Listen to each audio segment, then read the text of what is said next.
Welcome to the front row. I'm your host, Brad Rowe, and this is a space where unfiltered stories of the human condition get told. Pull up a chair.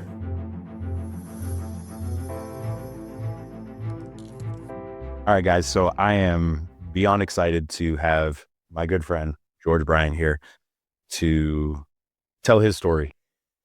George has one of the more intriguing stories in life. He has been through so much trials and tribulations and glory. And just in the year and a half I've known him, I've seen God challenge him and move through him in some pretty remarkable ways. So George, thank you so much for taking this time and coming on and joining my podcast and for sharing your story. Brother, it's an honor. It feels surreal to be sitting in the studio I helped you build too. This is all George, by the way. This is all him, the lighting, everything. And he's like, this. So the geeky part of my life. Yeah, man, it's an honor. And I think it's ironic too. I've done like 9,000 podcasts in my career.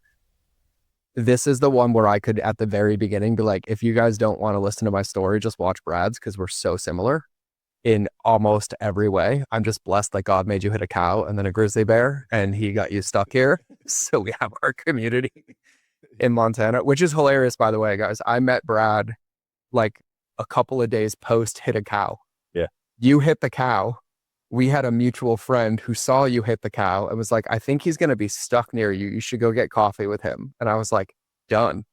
And I'll never forget that first coffee. I was like, oh, we're meeting. And I was like, oh no, this is like my brother. Holy moly. Total trauma bonding. Trauma bonding all day. And I was like, oh, this is like my people. And so, dude, I'm honored to be here. Thank you. And George also has played such a huge role in my life of coming to Christ and walking down this path. You know, he was the first one to ever invite me to church. So if it wasn't for him, I mean, God would have hunted me down some other way, because he was on a mission, but you're the one that opened that door and brought that invitation to allow the Holy Spirit to move through him. So I'm so grateful for that.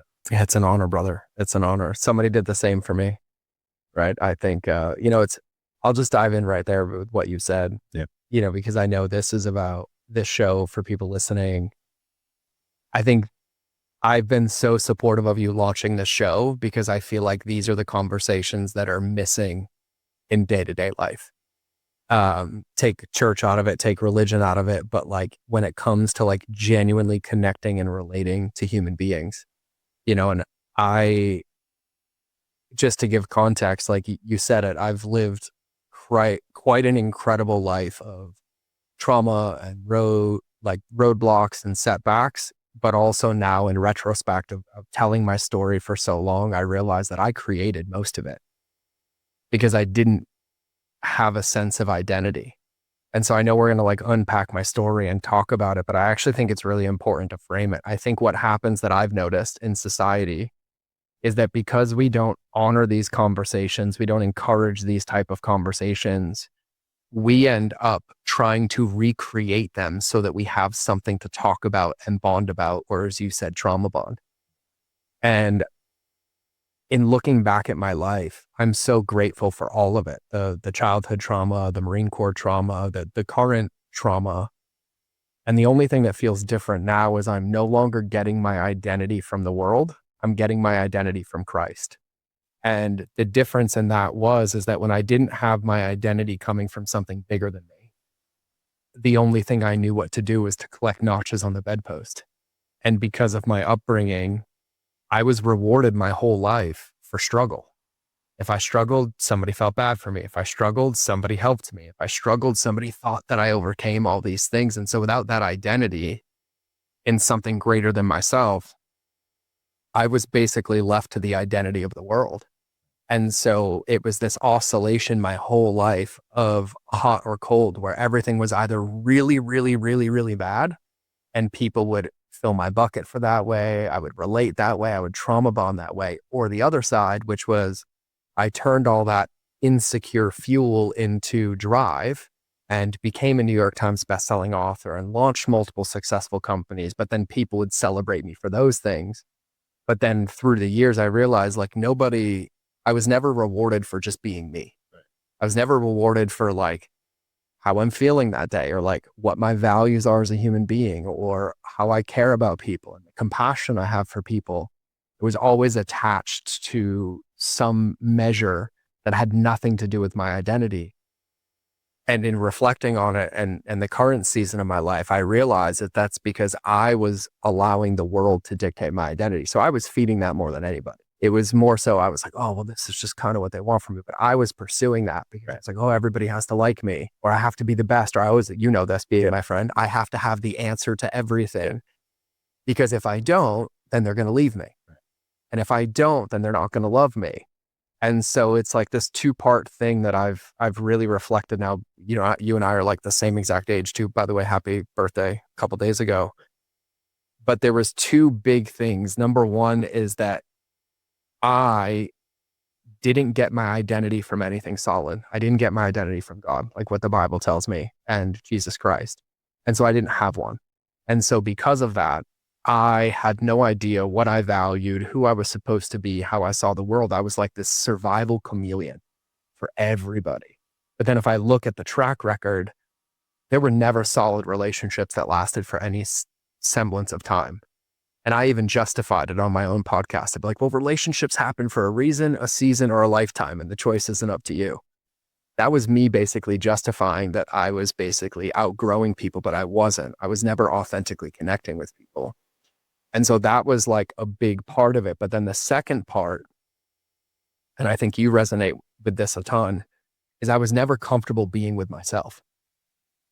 I would do anything to have a distraction from like just sitting here in silence or sitting outside or anything. And so in retrospect, I look back and it's almost hard to acknowledge, but some of those challenging moments, some of those trauma things that you know about me, I created them because I was more comfortable in chaos than I was just being and accepting that I was like whole and complete.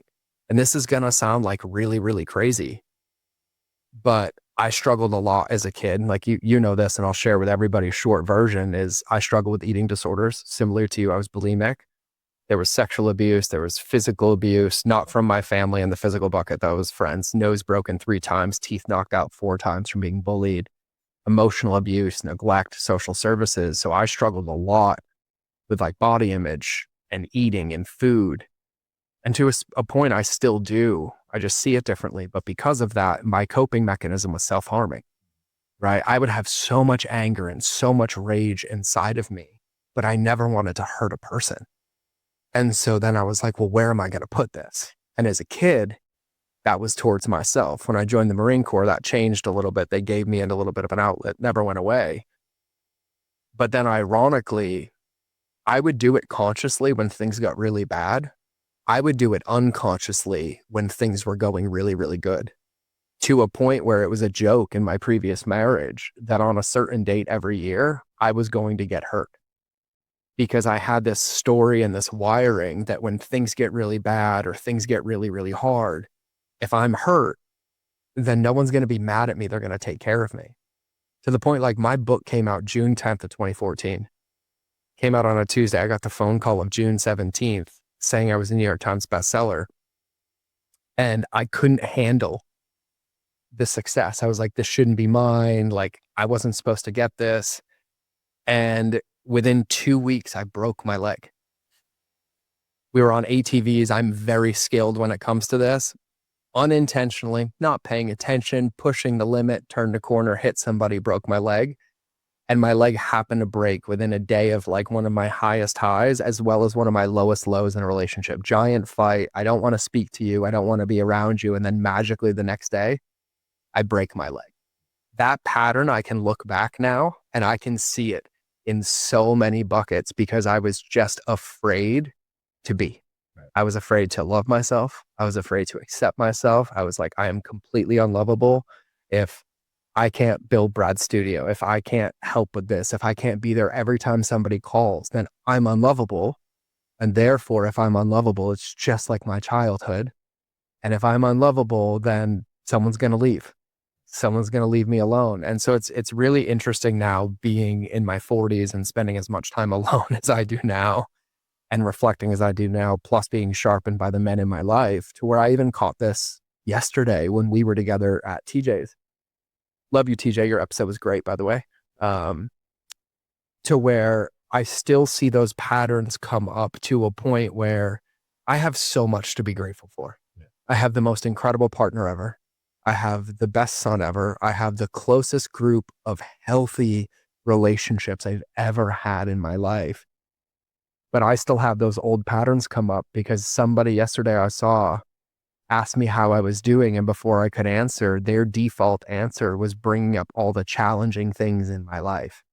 And I realized that it still gets conditioned to this day to like trauma bond or some degree. And so I say that because all these awarenesses, all those patterns, finding them is just the start of the game. Right.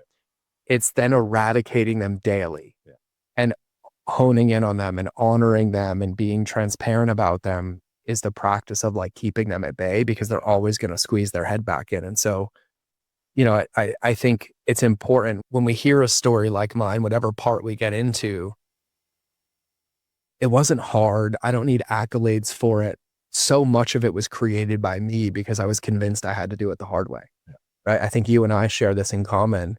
We've talked about this before, but I have this wiring that the only way that I can be lovable or achieve something is if I have to suffer in the process. And I think that that's such a toxic and dangerous place to be. But also, once I found it, it doesn't magically remove itself. I have 40 plus years of programming that defaults to like, oh, make it hard or, oh, make it challenging or play that yo-yo game. That there's this level of maturity that has to come with it, but also a level of support that you have around you that holds you to a different standard and support you in it. And so, yeah, I just wanted to say that before we get into anything. Yeah.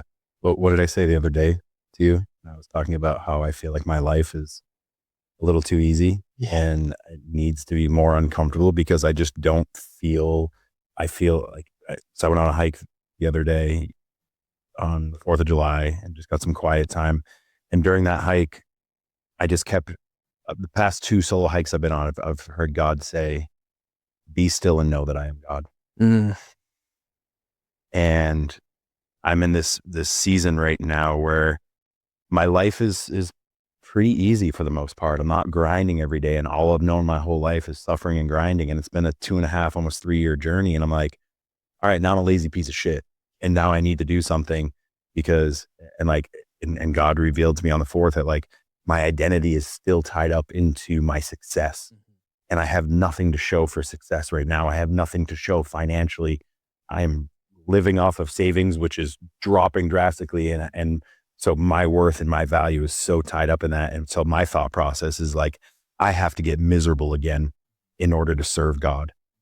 And that is such false programming. So I am so with you, brother. Well, because I think you and I both do that. I'm going to call out a pattern in both of us that I haven't talked to you about before, but you and I are also so good at intellectualizing and justifying with knowledge. Yeah. We'll find something that validates the point where we'll logically get it and we'll use it as evidence to put ourselves back in the pattern instead of actually like fully embody and feel that belief. Right. Like I read it like when I read it, my Bible, it's like, pick up your cross and follow me daily. I'm like, oh, pain. I'm like, no, that's not what that means.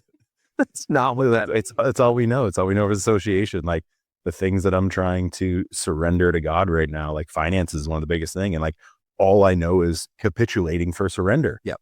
And so I'm like, oh, it's going to take me to go bankrupt and lose everything in order for me to surrender my finances to God. But I'm also walking in a place where like I'm living open-handed and I'm not restricting myself, and I'm tithing, I'm taking care of people, and like maybe that is surrender. I don't know. But like to my idea, surrender means I have to be beaten to a total little pulp until I'm back to that little tiny boy and just fully dependent on God for everything.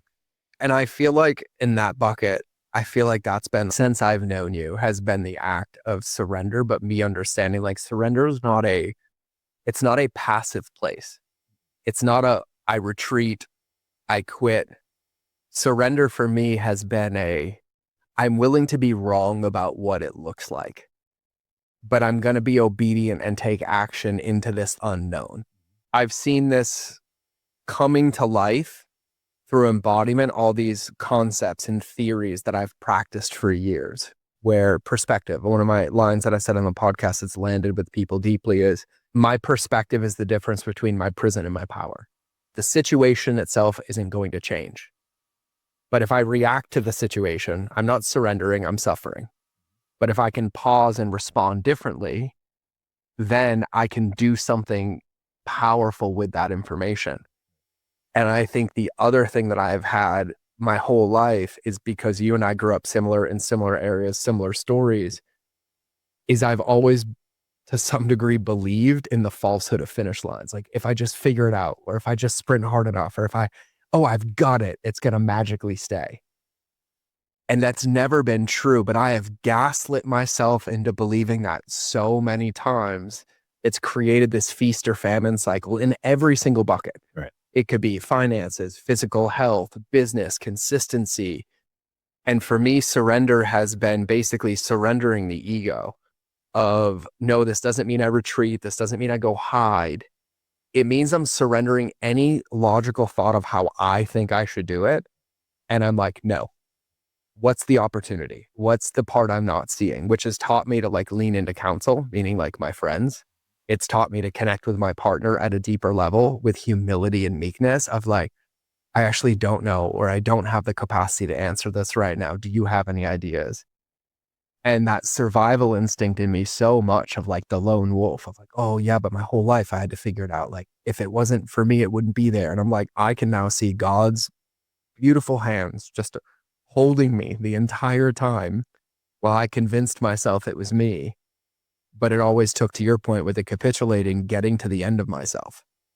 And my whole life, those hard moments, the things that people celebrate me for, of like keeping my legs and relearning how to walk again and overcoming the trauma and the war trauma, so much of those were created by me. And I look back now and I'm like, well, of course, all of those situations I had to create, because I had to create so much pressure and so many things breaking that the only thing I could do was surrender. But surrender wasn't being passive.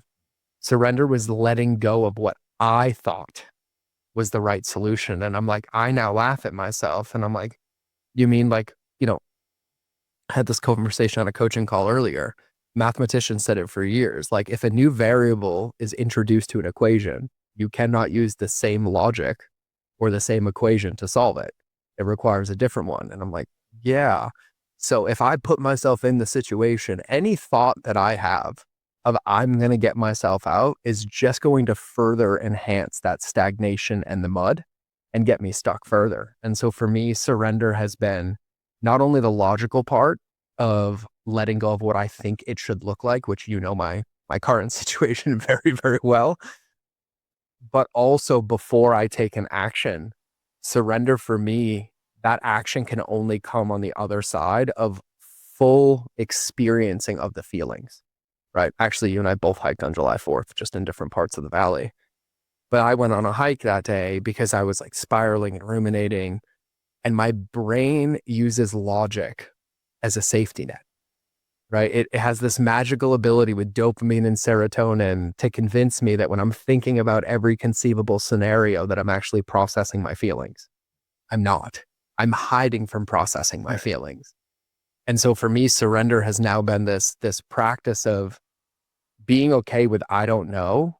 But then when I say I don't know and the emotion boils up, allowing myself to express that emotion and not have it mean anything about my identity. And I got really good at doing it alone, meaning I convinced myself I was doing it. No. So now I like search out a witness, right? Whether that's you or TJ or my partner, sometimes even my son. If it's a life lesson, my 9-year-old's incredible because he doesn't let me ruminate. And he's like, okay, so you were sad. Do you feel better now? And I'm like, I do. He's like, so you want to go play? And I'm like, that's really valid. Like, I should pay you for coaching. Yeah. But it's then allowing myself to express that feeling before I take a new action. So I don't bring that past or that energy into the present. And that's probably been like the current season the most, where things that are happening in my life, in my business, with clients, with my partner. You called me 3 years ago, I would have been spiraling.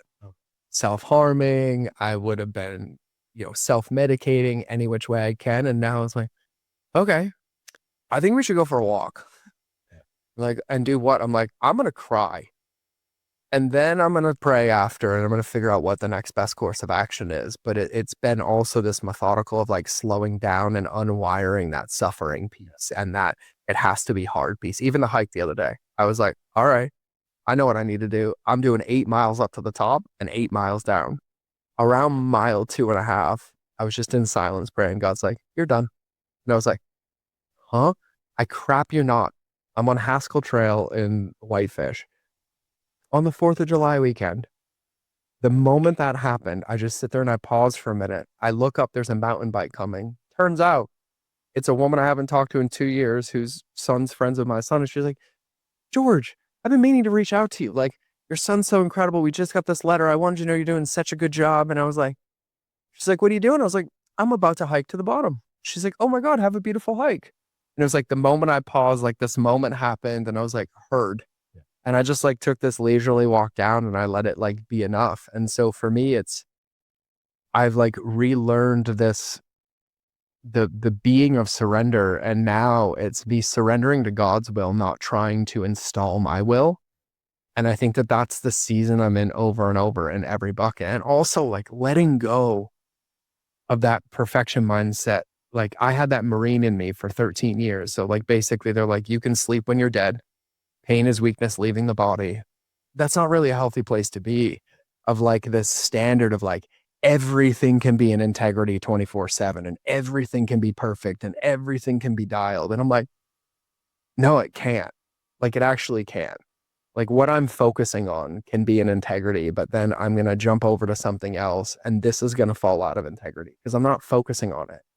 And I really need to be intentional about my capacity and the amount of balls that I can juggle so that I'm not punishing myself in the process. That's probably like the truest thing for me in this season right now. Yeah. I think one of the things I love that you spoke upon here is actually feeling your emotion and like sitting with it. And I talk about emotional regulation and understanding what emotions are. And I'll post something online and men are like, oh, just pull up your pants and keep moving forward. Like, you sit in a corner and cry all the time. And it's like, no, like you need to cry it out. You need to feel it. It doesn't mean you curl into a ball and you never do anything again. But if you don't process that in the moment, it's going to bite you in the ass. It's going to be built up and it's going to come back through addiction, through health issues, whatever it might be. So if you don't feel that emotion and just like this fly, just feel the fly on your forehead. Yeah. If you don't feel that and process it, it's just going to get built up and you're not going to understand why you had that emotion, where it's coming from, what the root is of like why it might be an overwhelming emotion than it really should be. So I recorded a whole solo podcast on this probably like a year ago because I geek out about data and human psychology. And I found this study and it kind of blew my mind. And you just made so many valid points. But the study said what's so ironic about human emotion is that when it comes to feeling the emotion, we can actually only feel it for about 60 to 90 seconds. After that, if it's lingering, it's the story that we're telling ourselves over and over and over. And, I'm sure TJ talked about this because he's a brain geek all day, but pretty much like 95+% of our actions, habits, and behaviors are from our unconscious mind. They're not conscious. We're not thinking about it. We're not thinking about breathing. We're not thinking about grabbing that sip of water when our hand just grabs it. It's unconscious. But you made a valid point that I think everybody has to understand is that when we suppress, when we push it down, we're keeping ourselves in a sympathetic nervous system, which is fight or flight, which is survival. And that becomes the thing that drives our decisions. And so it's not even intentional. It's like the sermon yesterday. It's not even intentional. Like it's this big slip up or this big, massive catastrophe. That pressure and that suppression starts us to cope in these like small little areas. Like, I'm just not going to work out today. And then 6 months later, you're like, how did I gain 45 pounds? And you're like, I wasn't thinking about getting fat. I wasn't thinking about getting out of shape. No, it was the suppression of that emotion because it's a constraint. And when you're under that duress, you don't have creative thinking. You don't have peace. You don't have what you spoke about, which was regulation. And I had an actual behavioral psychologist on the podcast who wrote a new book on regulation. And she said something that really profoundly resonated for me. when we have that stress, when we have those emotions, one of our survival mechanisms as humans is to self-isolate. And self-isolation dysregulates your nervous system more, because if you are unregulated, we actually don't have the ability to regulate ourselves. You need co-regulation, which is you need to borrow the nervous system from somebody who's not in your story so that you can process or feel or just be with them, and you start to pick up their nervous system. It's like we do it together. We do it with each other, but I think that that's such an important part that you hit on. And I think there's a point that I want to make that is huge for me. I said this line in a keynote years ago. I was talking about my trauma. And I said, the biggest lesson that I learned is that my level of healing never has to match my level of trauma. And I was convinced, because of our story, that if I suffered for 20 years, the only way to be better was to heal for 20 years. Right. And there was this like false timeline that was on it, when in actuality, some of the biggest breakthroughs in my life have come on the other side of a breathwork session or a therapy session or a journaling session. And they were gone, but I was uncomfortable letting it go. Theo Vaughn said this on his podcast a couple of months ago, talking about God, because it's in Matthew about the man at the well. And Theo's like, I don't know if I'm ready to be healed yet. And it's powerful. Theo's bawling his eyes out, and it's just this beautiful, authentic, journey with God. But to go back to something I said earlier, is that we have to be willing to let it go, because we will get so comfortable with our story that we won't acknowledge that we keep choosing the pain. We keep choosing that story because it's more familiar to us than it is an unknown. Right. And I think the other part about feelings, and this is what I wanted to say, is feelings don't have stories. They're just expressions of emotion, right? And I think kids are the most beautiful teachers about this. Like, my son's 9, so he's kind of through this now, but I remember it was like 3, 4, we'd be at a playground. There's one kid he's playing with, and they go from best friends to enemies to best friends to frenemies to acquaintances to best friends in a 3-minute span. You took my tractor. I don't ever want to play with him again. Done crying. I'm going to go ask him to play again. And it's just this like expression over and over again. But as adults, and this goes back to something I said at the beginning, we've basically created this disconnected world that we live in of like keeping up with the Joneses. And so because it's so rare to have an authentic expression, or it's so rare to have an emotion, when they pop up, we like harp in on them and we make them mean so much, instead of it's like, you and I are on a hike. You're crying. I'm like, great. I'm going to cry. You done? Let's hike again. Right. And just expressing it, but not having it mean anything. Like, have it mean what it is. My body felt like crying. I felt like screaming. I'm sure you do this when you hike, or at least I do. But I will be primal screens at the 100%. Yeah. I am like 2 miles in. I did this 2 days ago, where I'm like, I didn't get to the part where I want to get to it. And I'm like, and then a mountain biker turns around the corner and they like look at me. I'm like, I'm good. It wasn't a bear. That was me. Totally fine. But just allowing ourselves to express, it's what's bringing that peace and that presence. But like, your feelings don't have to mean anything. They're just feelings, right? Like when we see a baby who's 18 months crying, we're like, I wonder why they're crying. What story are they telling themselves? Like, what? No, they're just crying. It's a signal, or it's something to release. And we've been taught to like suppress it over and over and over again, but it's poison for us. Right. We have to stop. Like you said, we attach that story to every single emotion. We allow that story to overtake us. It's like you said, instead of lasting that 60 to 90 seconds, now it's lasting days, weeks on end because of that. It's not just bad things that happen either. Like there's a misalignment with even good things. These mountain high moments. You dive into those mountain high moments and then throw everything into that. And then when things slip, then we just feel like everything's deteriorating instead of just letting things be as they are. Yeah. I think the word that comes to me, if I had to, like, I always pick like a word of the year. This word year for me is stewardship, because stewardship is unattached to the outcome or the results. I'm just going to steward it. I'm going to care for it, right? If the high comes, amazing. Like, I get to feel the high, but I can't stop the things that created it. And if a low comes, great. I get to acknowledge the low, but I can't stop the behaviors that will get me out of it either. I think for me, that surrender piece has led to stewardship, where I was so used to this black and white in my life. Like our relationship, you and I have done this quite a few times, was either good or it was bad. There was no space for growth or connection. And you guys, I even had to apologize to you where I'm like, hey man, I'm sorry. I've created distance because I'm struggling with things. And instead of me being like, can we talk? I'm like, shh, we're bad. Brad doesn't like me. Right. Can't do this, can't do that. Right. And then all of a sudden I'm like, maybe I should just tell Brad. And we can thank Kate for that. Yeah. Kate's like, honey, you teach this, right? And I was like, oh, yeah, right. Like, of course. But the closer and closer you got to me, the more fearful I became, because if you're that close and I come to you and then you're like, you know what, this does suck. Then I'm like, well, now I can be hurt. Now I can be lost. Now there's more distance again. And so it's like finding all the little like sneaky places, but remembering like all of it is just stewardship, right? Like I know personally, like I have so many acquaintances in doing this for 20 plus years. Like I've met thousands and thousands of people. And sometimes I'll just be driving and I'll think about somebody and I'm like, oh man, we haven't talked in 2 years. Like I can't just reach out to them. I was like, actually reaching out to them, which would be the thing that rekindles the relationship. But then it requires this meekness. It requires this humility. And then I'm like, but what if I just tell them how I feel? I'm like, hey man, I was thinking about you and I don't know what happened to the distance, but like, I miss you. Can we connect again? And I have to be okay with whatever happens, but letting it sit there doesn't bring it back to life. It doesn't put water on the garden.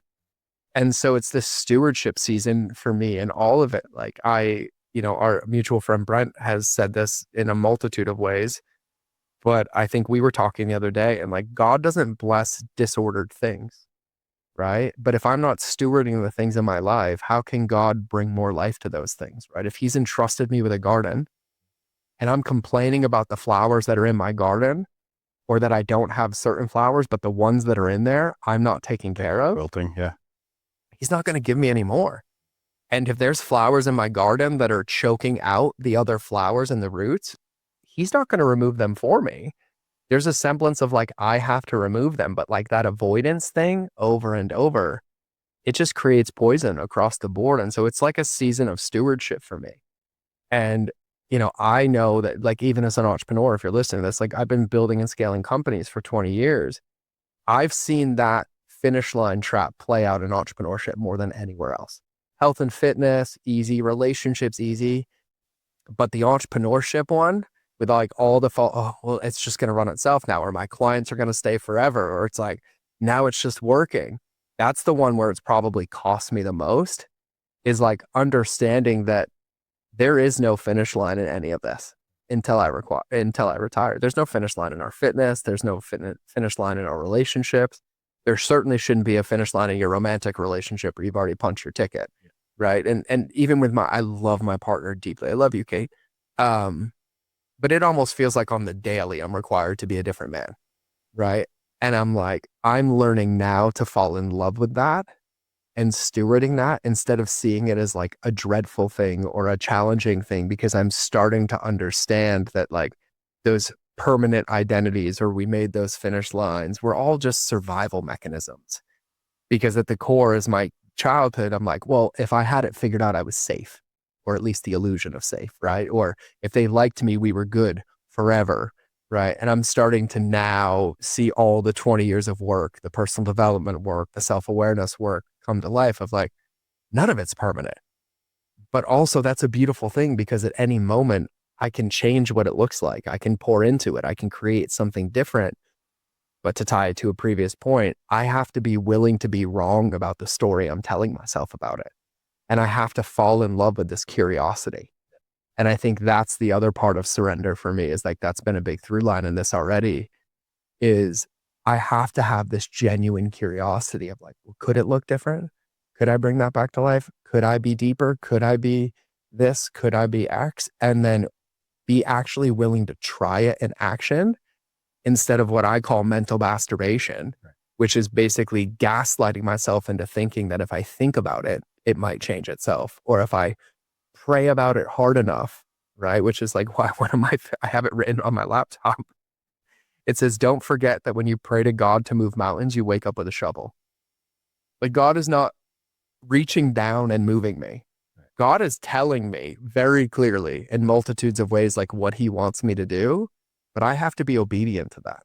I have to walk towards that. I have to keep the word of God as like my truth source and like act in accordance with that. And that's been a big thing for me too. Yeah.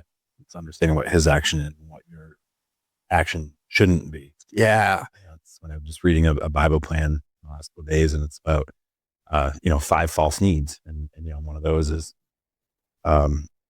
needing approval for people always, that causes anxiety, always having to have the right answer, always have to be in control. What are some of the other ones? Like everything that you mentioned that you're navigating, that we all navigate with these hard times are because of these 5 false needs that we think we have to control, instead of relying on God for his peace, for his answers, for, his acceptance and his love. And like you said, that it's not a passive act. If you don't like your life, if you don't like the direction things are going, you have the power to change it. 100%. You have the power to change your perspective. You have the power to take action every day in your life. And the big picture might not change that much. Oh, Your financial situation might not change that much. These other things might not change that much.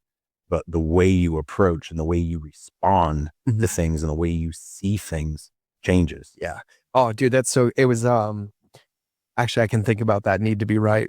Many of our dinner conversations where you and I were both stuck in that pattern. We're like, and I'm like, we should probably just hug. Because Brad and I both have very strong personalities, even though he is the only man in this valley with bigger calves than mine.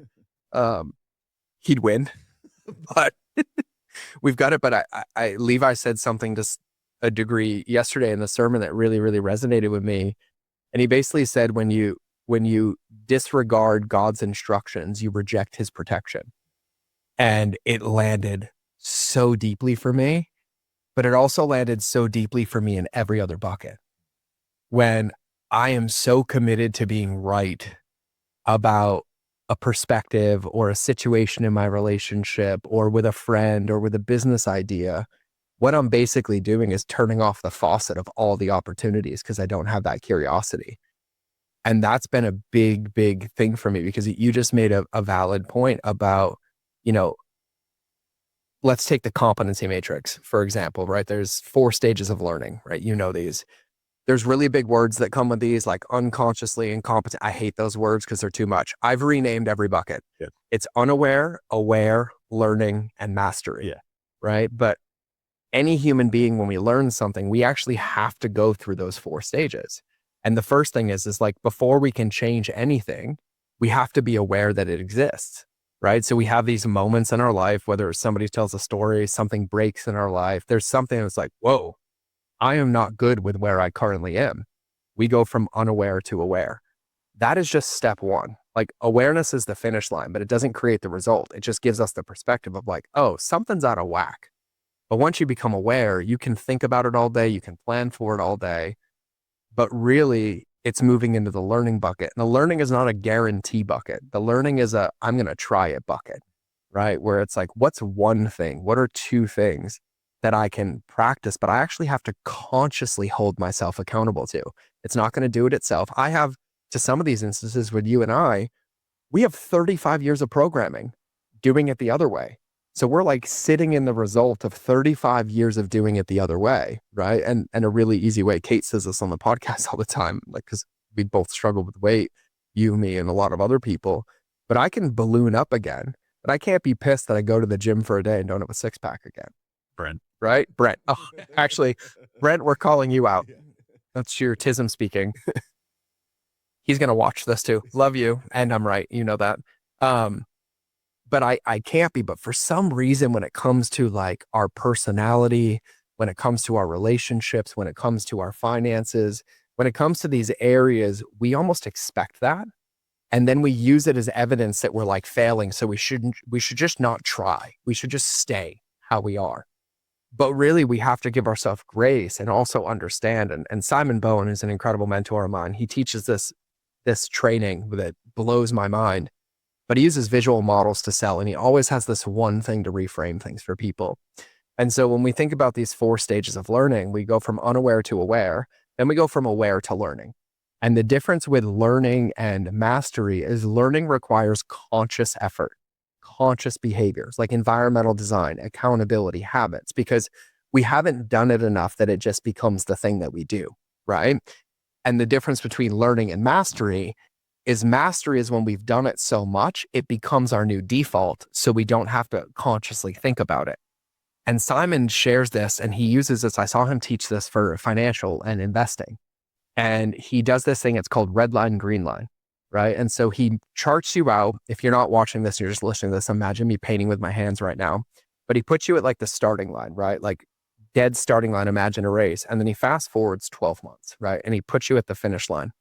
And he's like, where do you want to be in 12 months with your investing, right? And so he draws this line that's straight. And he's like, okay, so if you changed nothing over the next 12 months, where would you be? So you have this where you want to be at the starting line and then out in the future 12 months. And he asks you what your dream is. So that dream goes on the top, right? Up a couple inches. And then he asks you like what your crisis is, like what you want to avoid. That goes on the bottom. And he's like, so if you changed nothing over the next 12 months, where would you be? And most people's default answer is the same place. Ironically, though, there is no stagnation. You're never in the same place. You're actually just drifting down what he calls this red line. And he's like, but then if you think about this green line and where you want to go up here, up and to the right, and you look at where you are right now, you are the closest you've ever been to that green line that you've been in your life. Because as time continues to go on, that line gets higher and higher and further away. And it takes a lot more to recover to. And a lot of times, I think a lot of us struggle with that perspective. Like I was even sharing with you right before we recorded, like, I lost the weight. I got shredded like a year ago to an unhealthy way. And I've gotten fluffy, not like fluffy, like 12 weeks away from being shredded again. But I looked at you and I was like, I'm not doing this again, because the longer and longer I wait, the harder and harder it is to get to that ideal line. But it's really not overcomplicated. It's like, oh, I haven't hit my steps. I've been unconsciously eating all the time. What can I tighten up? But we forget that like in this current moment, listening to this, everybody listening to this, there's probably one area in your life right now that you've been thinking about or out of alignment or unhappy with for at least 90 days. And right now, in this moment, you are the closest you've ever been to taking a new action in that bucket. But the longer and longer you go before you try that new action, the harder and harder you're actually making it on yourself. And so this red line, green line, like collapses the complexity that we add to all of this so quickly, because it's like, oh yeah. And I hate to say this, but I have to be mean to myself for a minute. But when I got to 270 pounds, not healthily, like in 5'7", I looked like the Veruca Salt and Willy Wonka, the purple girl, when she gets blown up. Like that's what I looked like. And I'm sitting here, I'm like, I've been a bodybuilder, I've been a competitive athlete. So I'm sitting there spending months. I'm like, I can do this training protocol. I can do this. I can do this. Right. All the while, I'm doing nothing. No action. And so one day it kind of hit me and I'm like, or I can just go walk. And I just made a commitment to start walking every day. And, 7 months later, I'm down like 68 pounds. And it wasn't complexity. It wasn't lifting. It wasn't my progressive overload. It wasn't CrossFit. It wasn't Olympic. No, it was just moving and doing something different. And so I think for all of us, what we have to understand is that we get trapped. I know for me, at least, I got trapped for so many years in that awareness bucket, right? I went from unaware to aware, but then I stopped there. And I was never like, okay, what's the one thing that if I did it consistently for 30 days, that didn't require a lot of effort, 10 minutes, 15 minutes, that if I looked back, I would see a drastically different result that I could like intentionally practice. And so you made a point earlier. It's like when your perspective shifts, that's you going from unaware to aware. But no, none of the results change instantly. But we're also not sitting in results that were created instantly. We're sitting in results that were created unintentionally over years to some degree. And so the only way to get that dream goal closer is like in this moment, like to pick that one thing. And I think I know I coach people for a living, overcomplicate this, where sometimes we're on a coaching call and I'm 15 minutes in and they're like, well, I want this to change. I'm like, great, call over.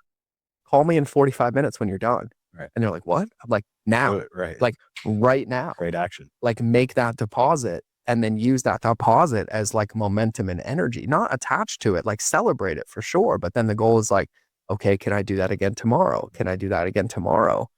And I think that that's probably the biggest opportunity. And I know for me it is, at least, because that survival mechanism that you and I both had is I would suffer and suffer and suffer, and I would suffer until I'm like, I fixed it. Yeah. But then I could never maintain the fix because I didn't have that energy to give. I was self-sacrificing the whole time. But now it's like, okay, how can I dose this out? Right. And I was a Marine for 13 years. If you're listening to this, I'm not the brightest crayon in the box. Okay. I acknowledge that. But I think about it, and I've used this to internalize it for myself. And I use fitness as a solution, or pick writing as a solution. But I know that if I was writing another book and I waited until I felt like writing every day, over a 12-month span, I'd probably have like 100 pages done. But if I committed to writing for 10 minutes a day, regardless of how I felt, at the end of a year, I'd have 700 pages done. And there's a massive shift in like incremental gains that happen when we protect consistency. But we have to be willing to be curious about it. And we have to be willing to be wrong about the story we're telling ourselves. And it's that action. And when I think about obedience, like I think about our Bible, my Bible tells me to work with my hands. It tells me to produce, and it tells me to take one day off a week. The rest of it, it's telling me that I'm going to be rewarded through my actions, not through my thinking, not through my rumination, not through my thinking about the past of how it used to be, or having anxiety about the future of like what it could be. And even in Matthew, it says, measure a man by his actions, not his words. When I read that the first time, I defaulted to thinking about other people. But then I read it the second time and I was like, oh, I'm doing a whole lot of self lip service, right? Like a whole lot of like coping by convincing myself I'm going to do something, or telling myself I'm going to do it. But yet I'm breaking hundreds of promises a day to myself, because to the Theo Von point, because I'm afraid of who I'll be without the story, like who I'll be in the silence, like who I'll be when you don't love me because of what I can do or what I've done, but you love me just because of my presence. And that's the place that I have to try to spend the most time, is to be okay with that in every bucket. Yeah, it's like we are creatures that we seek out comfort. Yeah, that's all we want. We know comfort, and we're afraid to leave comfort, even if we know that comfortable situation is the worst thing in the world for us. You look at people who are in abusive relationships, wonder like, why don't you leave? Because that comfort of knowing that pain and abuse is easier than the unknown, easier than not being wanted, being needed, even if it is abusive. You know, you go back to the Bible of, we go to Exodus. Yeah. And, it's like the people of, the Israelites, instead of trusting God, felt more comfortable being slaved. Yep. And kept wanting to go back. Yep. Because that's what they knew. Yeah. What they felt like they deserved. Yeah. I read a lot. There's a book that I use for marketing, but it's also a behavior change book by Jonah Berger. It's called The Catalyst. And he studied this like to a length that I can't even understand. But in the book, and I always misquote it, it's either 2.5 or 3.1, but it's crazy when he talks about change, that human beings require, I'll just use 2.5 on the low end, a 2.5x perceived benefit greater than their current situation to even be open to change. And then another book that I think actually every human should read, if you're listening to this, is, I think you've read it, is The Comfort Crisis by Michael Easter. Because our brain's wired for survival, and it's wired for familiarity, it's wired for comfort, but yet growth happens under constraint. And in speaking about both of our patterns, to not project on anybody, what our patterns have been is we wait until there's a copious amount of constraint that's breaking us, and we react to it instead of proactively creating that constraint in like a healthy manner to be able to make a change or to make progress to things. And it is huge. And I think it even ties into my identity piece with what you just said, because it was so beautifully said, is I would stay stuck in that pattern because I didn't really have a single source of truth to get my identity. So I would just waver in the wind. It was like, well, if the world says I need to look this way, or if this person says I need to know this in business, or if this friend circle only accepts me if I tell stories like this, I would then start creating those situations and circumstances in my life instead of like getting my identity from Jesus Christ and practicing that. And, that the Bible tells us like that is a narrow road because it's an unpopular road to some degree because it's willing to have a backbone. It's willing to take a stand. It's willing to, to do that thing for the right reasons. But I also realize that that's where my peace comes from now because I've toe tapped most of my life, even like my beginning journey with faith, where you said it earlier, like surrendering my finances, surrendering the situation. Like I believe in God. I love God with all my heart, but I want this situation to look this way. So I'm going to tile and strive in this really, really quickly. But yet none of those things ever came to fruition. And now there's this like place in peace where it's almost like I wake up in the morning. I'm like, punch me in the face today. Cool. Like, cause it's not going to hurt. Cause it's not a punch for me. It's a punch for my ego, but it's not the one that God has for me. It's not the one that he promises. Like he always keeps his word. And that's probably been the only time I've ever found peace in my life is when I'm rooting my life and the circumstances in my life against the word of God, not against my ego, not against my opinion, not against like what I think it should look like. And it sounds so silly to some degree, but I'll give like a real tangible example. I love people, but I'm not an introvert or an extrovert. There's a new word they created like 2 years ago. I forgot what it's called. But I sent it to you. I remember. But basically like when I'm full, I love being around other people and pouring in. But when I get at capacity, I need to like retreat and fill my bucket. You're the same way. But I still have that old programming in me where it's like, we'll run our men's meeting. Have to give. I have to give. And like everyone's leaving. I'm like, I can't leave first. No way. Like I'm going to go talk. I'm going to do pleasantries. And this last couple of months, I've really, really practiced this of like, if I'm empty, I'm just being like, hey guys, I love you. Text me if you need me. I'm going home. It feels like the hardest thing in my life. And it literally takes 3 seconds. Right. And I see other people do it. They'll Irish goodbye their way out of anything. And I'm like, how do you do that? I need to know how to do that. And it seems so subtle and so probably silly to people listening to this. But for me, it's unwiring and rewiring my whole life that like, I'm only important if I'm the first one there and the last one to leave. I'm only important if I can pour into you. I'm only important if I can like give. Even yesterday, we were going and I looked at TJ. I was like, hey, we got to get this done. I got somewhere to be. And he's like, oh, sorry. I'm like, I've never said that in my life because I'll sit there for 8 hours and I'll help. And I'm like, oh, my stuff can wait.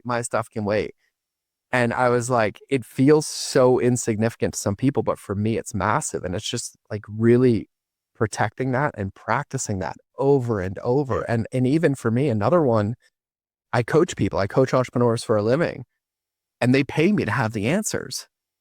So I thought, what they pay me for is my perspective and curiosity and willingness to guide them and help them find them.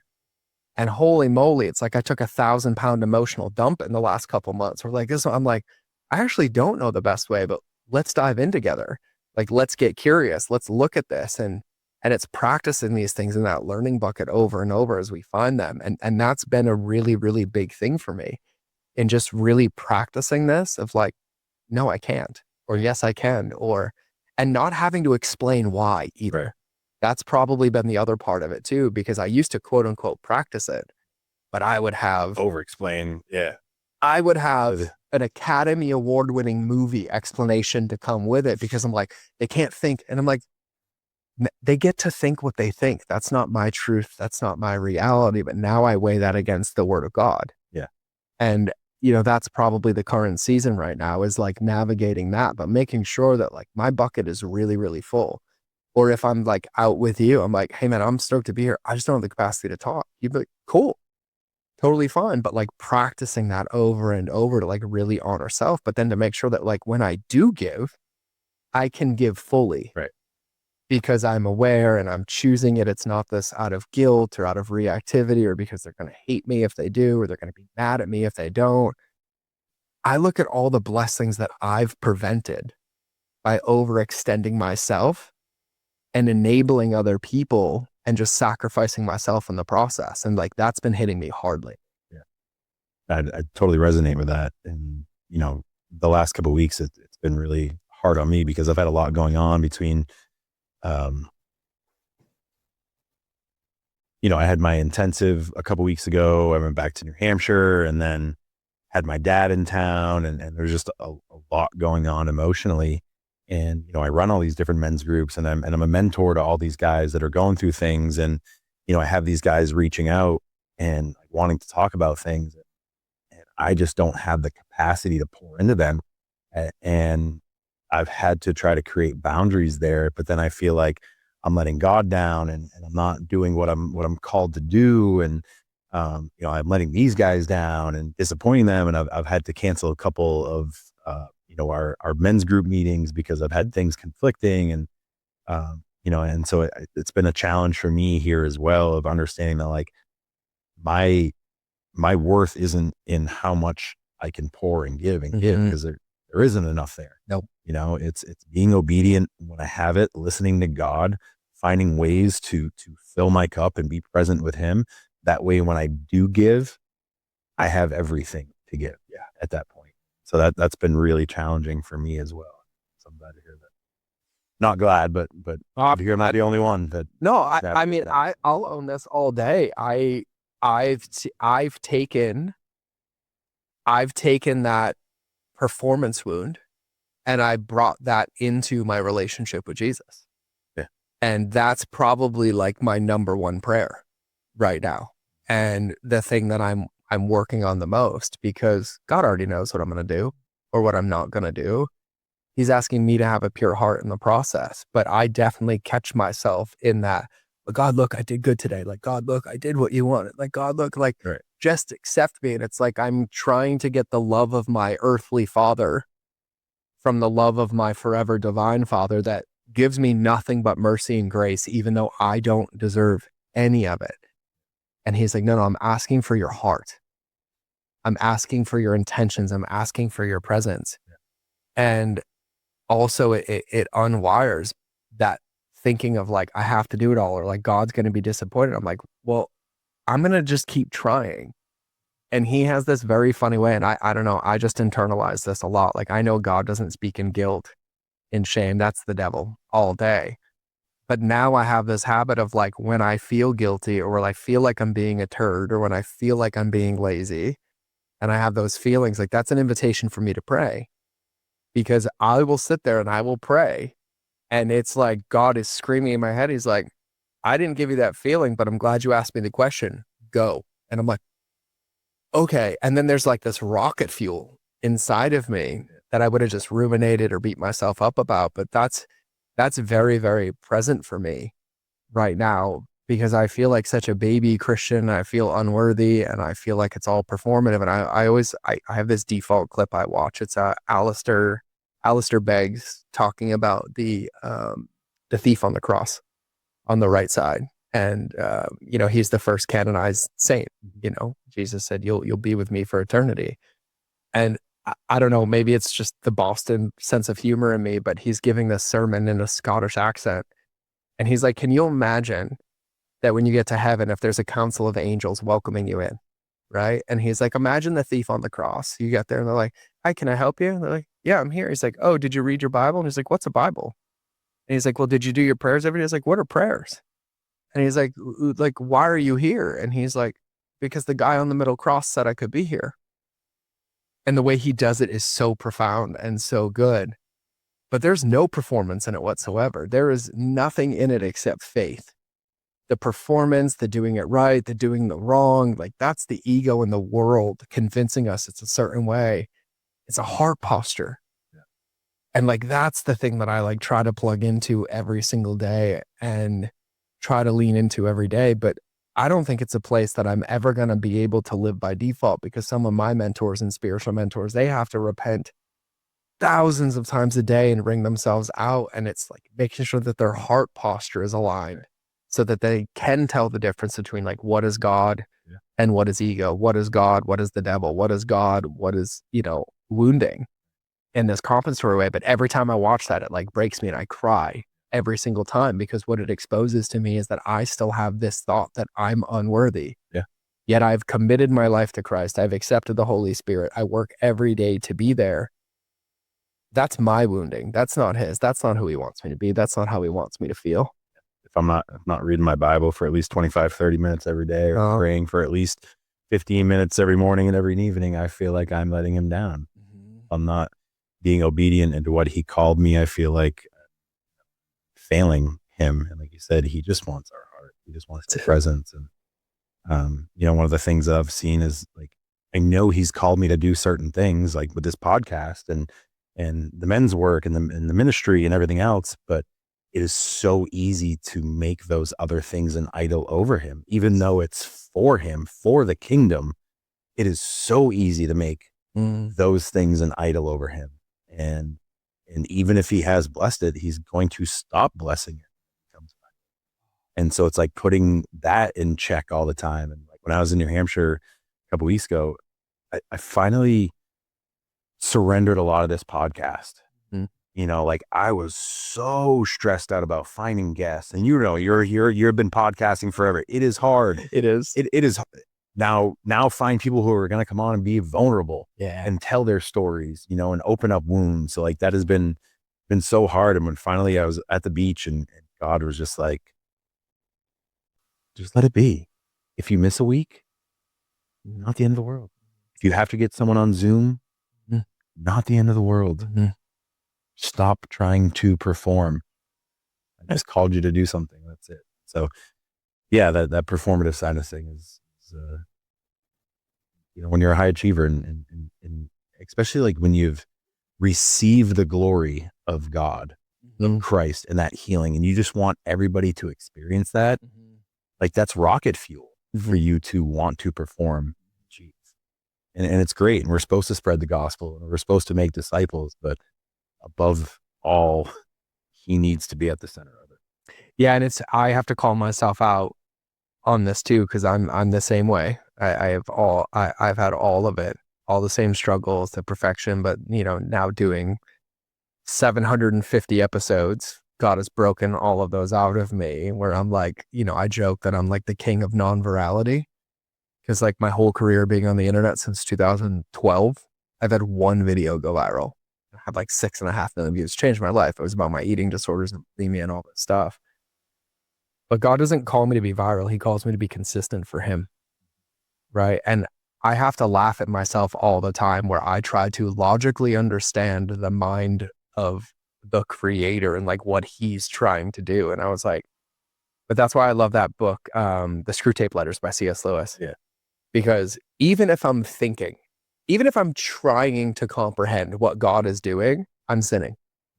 Because I'm not being in obedience, I'm not being in action, I'm giving the devil a foothold. He's distracting me. He's creating this noise, this distrust, this all of it where I can actually do something. I can do nothing. I can do absolutely nothing. And the second part of that sermon that Alistair Beggs talks about, and he's like, when you do get there, and imagine that counsel's there and they ask you a question and they say, why are you here? If any word out of your mouth is I, he will say, depart from me, I never knew you. Because the only answer is him. I'm here because he died. He gave his mercy, his grace. And I want so hard as a human man who's lived this life to just have some level of certainty and convince myself that I understand how it's happening or I understand how it's working. But if I look at every blessing in my life, you could have had me map it out 75,000 times and not one of them would come even close to how it looked or what it was. But like the ultimate thing for faith for me is trust in the unknown. And that's what I can measure myself against now, because I can look at my behaviors, I can look at my thoughts, and I can look at my actions, and I can see whether I'm trusting the Lord or not. And it's crazy. And it's like, find it, repent, let it go. Find it, repent, let it go. Find it, repent, let it go. And things that I will eventually talk about on a podcast, probably this podcast and my own. I'm in the middle of it right now, where I'm finding these sneaky places where I'm following my heart. I'm leading the Lord. I'm bringing people to the Lord. And yet I'm finding these sneaky places of self-serving and manipulation where I'm like, oh yeah, but I said that because I want this. And I want it to look like this instead of what does he want? How does he want it to look? I don't get to know that. I don't get to be let in on the secret. That's probably the biggest place of surrender for me right now, because I find those places because I'm using the measure of the world as the justification to look. Well, how am I going to pay my rent? How am I going to take care of my son? How am I going to scale this business? How am I going to find new clients? I'm asking the wrong questions. The right question is like, Lord, what would you like me to do? I don't get to be let in on those things. I remember Brent, our mutual friend Brent, came over to my house, which the Lord blessed me with after a very deep season of humility, living with our best friend TJ. And I was worried, like deeply worried with the situation that I'm in right now. And just for the record, I'm navigating divorce, but my ex is an incredible person and we're doing everything for my son. And so I just trust the Lord wholeheartedly. But I remember like this opportunity came up to have a home. And I was like, I can't afford that. Like there's no way. And TJ, bless you, TJ. TJ's like, you got to do it. And I remember talking to the landlord and I'm like, hey man, here's my situation. He's like, dude, let's just go to dinner. We go to dinner, we talk. I don't ask for anything. He's like, how about it's yours and I'll give you a break for 6 months. And I was like, okay. And I said yes. And I pursued it. But then I was in the house and worried. And Brent came over. He's like, I want to come bless your house. And I was like, okay. Brent walks in my house and we start praying. Did I have some insecurity of how I prayed previous to that moment? 100%. Because Brent, I'm on my knees in the living room. He is walking around the house. He is touching furniture. He is like, he might as well have been a Baptist preacher in this prayer. Like we joke, his special need took over. But I remember he said something that hasn't left me. And he said, Lord, if you provided this house, you'll provide the means to keep this house if it's your will. And I was like, there was just like this flood of relief that like washed over me. And then I crapped and I was like, yeah, duh. He provided it. If he wants me to keep it, he'll provide it. And then it was like domino, domino, domino, domino, domino, all in alignment. And then I'm like, and if he decides it's no longer mine, he's going to make it crystal clear. And there's going to be somewhere else he wants me to go. But I can't control that. I don't get to have influence on it. And by the way, if you're watching this and listening to this, go listen to a podcast from me 5 years ago. Because the fact that I'm talking about Jesus this much and I'm this happy will tell you a lot, because my whole life was control and I'm the best and I'll figure it out and I can do X and I can do Y. It was all false. It was all a very secret hiding place because I was an absolute wreck, trying to hold it all together, trying to play the game, trying to uphold this image, swearing every other word, F-bomb this. No, I can do this. I'm embarrassed by them, but I'm leaving them up so that you can see the power of the Lord. Because it really is a practice though. And I think about this because, and maybe this is like my deep introspective brain, but there's a lot of loss around us right now, even in our close personal circle. Yeah. 2 of our close friends, both moms with dementia, my mom on hospice right now, our best friend Scott, who passed at 52 a couple months ago from colon cancer, all these things where I try so hard to like plan and have things handled for like 5 years from now and 10 years from now and 20 years from now, like it's a guarantee. And none of us know the moment that the Lord calls us home. But I know the job of the devil is to make sure that when he does, I'm looking in a different direction. And that's the place that I've really been internalizing lately of like, if Jesus was to stand in front of me right now, like, would I be proud or at peace or certain that I get to spend eternity with him? And that question has been rocking me like at a deep level, and not because of my performance, but because of my heart posture and because of my thoughts and because of, certain things, that there's this presence that comes with it. There's this presence that comes from knowing the Lord and having a healthy fear of the Lord, not a fear like I'm afraid, like a fear of respect, of like, we're talking about a blip on a radar compared to eternity, yet I give it the weight of eternity. And I don't even want to imagine what an eternity separated from God would look like. And I can't anymore. And that's how I know, like, I'm in my process of loving the Lord, is that now I fear more than anything being away from him, no matter what it looks like in this like flesh meat suit circling around something that he created that none of us can understand. And that's been a really, really big thing for me lately. And it's come with like such humility. This story ends today, but yours is still waiting to be told. You're not alone in this walk in life. If this hits you, share it with someone that needs it. And don't forget to subscribe so you don't miss what's coming next. Find me at Brad B. Rowe at Instagram. And if you're ready to step into the front row of your life, whether it be the fellowship, the foundry, coaching, or support the ministry, you can find it all at frontrow.co.